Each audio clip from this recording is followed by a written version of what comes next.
Assalamualaikum warahmatullahi wabarakatuh. Kembali lagi di channel Ida Farida.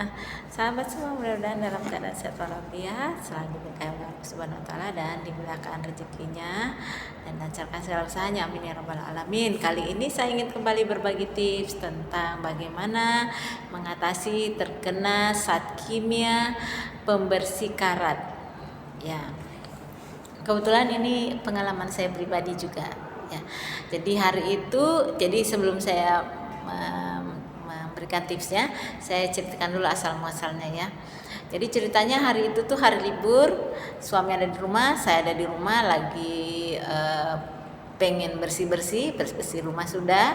Nah, salah satu planning saya hari itu adalah membersihkan, bantu suami untuk gelap-gelap mobil ya. Saya senang soalnya, bukan karena disuruh, bukan. Jadi saya senang bantu suami untuk bersih mobil. Kebetulan hari itu kita punya mobil second. Nah, mobil second itu baru beli dan terlihat ada beberapa noda di joknya. Nah, sebagai perempuan tentunya saya ingin yang bersih gitu ya. Nah, salah satu inisiatif saya adalah membantu suami tanpa sepengetahuan suami nih ya. Ada suami di rumah, ada suami, tapi saya nggak ngomong.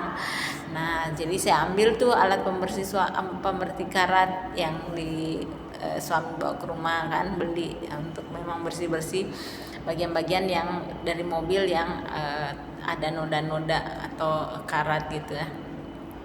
Nah, saya ambil lap, lalu saya ambil cairan pembersih tersebut.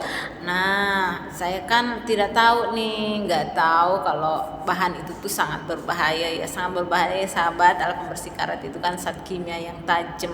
Nah, tanpa safety, tanpa menggunakan sarung tangan, saya tuh dengan gegabahnya gitu, saya nggak tahu apa-apa, saya ngambil lap, saya celup itu, saya tumpahin itu cairan ke lap itu, lalu saya menggosok jok yang banyak nodanya itu, ada berapa nodanya itu, dan memang bersih ya, dengan seketika itu bersih gitu. Saya senang, saya bersihkan semua joknya itu sampai bersih, alhamdulillah sudah bersih.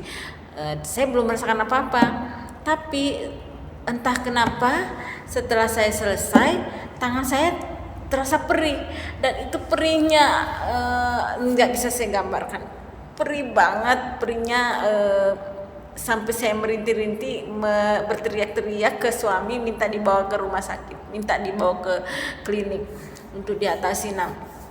Suami saya mungkin mengira tidak ada apa-apa karena kulit saya tidak ada masalah gitu, tidak merah, tidak apa, tapi perihnya ampun ke dalam sampai saya nggak tahan untuk menangis, minta diantar ke rumah sakit. Dan akhirnya suami saya berkenan untuk mengantarkan saya ke rumah sakit, dan saya sedikit kesal dengan dokternya karena hanya semacam memberikan cairan apa saya nggak tahu, tapi sakitnya itu nggak ada perubahan, jadi masih tetap sakit. Dan setelah pengobatan saya kembali pulang ke rumah dengan tetap berteriak-teriak karena nggak sanggup saya nahannya, saya sakit banget. Sakitnya itu gimana ya, dalam gitu, nggak seperti luka yang goresan atau luka yang lain-lain, enggak, jadi ke dalam gitu sakitnya. Nah, saya merasakan sakit itu terus menerus, dan saya terus berteriak, saya terus entah apa gitu yang harus saya lakukan. Nah, tiba-tiba kebersih di pikiran saya. Kebetulan di rumah itu saya memang sedia namanya minyak asli dari kelapa ya, saya biasa gunakan untuk rambut ya. Nah, saya biasa gunakan untuk penyubur rambut. Nah, saya simpan, memang saya buat sendiri lalu saya simpan di rumah. Nah, terus kini untuk menggunakan pakai cairan minyak kelapa itu. Nah, saya ambillah dalam satu mangkok, lalu saya tanpa disuruh, disuruh oleh seseorang pun enggak ada ya, jadi inisiatif aja, saya juga nggak tahu ini manjur atau enggak. Saya celup tuh tangan saya ke situ, saya diemin, lama-lama kok enak gitu ya, kok adem gitu, lama-lama. Nah, alhamdulillah setelah beberapa saat saya celup, enggak sampai nggak sampai lama gitu, menitnya nggak sampai lama tuh sakitnya hilang. Alhamdulillah, tiba-tiba adem gitu ya, adem sakitnya. Alhamdulillah, masya Allah. Jadi teman-teman yang terkena cairan pembersih karat atau cairan mungkin enggak tahu sejenisnya lah ya, jadi sakit memang. Dan jangan sampai melakukan seperti saya. Jika ingin menggunakannya, gunakan sarung tangan biar safety ya, jadi tidak boleh terkena ke kulit.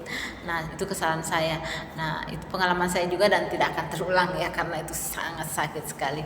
Nah, jadi tipsnya adalah menggunakan minyak goreng asli. Saya nggak tahu kalau minyak goreng kelapa sawit, saya nggak tahu. Saya belum pernah menggunakannya. Dan ini khusus dari saya sendiri adalah minyak goreng asli dari kelapa murni ya. Nah, itu sangat membantu menghilangkan rasa sakit itu. Nah, sorenya ini rasa sakitnya udah hilang, tapi karena memang zat kimianya ini tajam, jadi tangan saya bengkak merah tapi nggak sakit ya. Tangan saya merah bengkak ya, saya biarin aja karena kan nggak sakit, tapi memang tangannya saya nggak bisa gunakan apa-apa karena kebas gitu ya, tebel gitu, bengkak. Nah, saya biarkan saja dan tidak ada masalah. Kedepannya itu tidak terjadi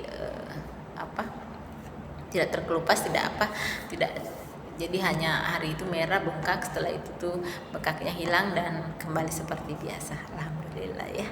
Nah, itu aja tips dari saya, mudah-mudahan bermanfaat. Jika merasa video ini bermanfaat, mau bantu like, share, dan di subscribe. Terima kasih sahabat semua yang sudah menonton. Assalamualaikum warahmatullahi wabarakatuh. Dadah.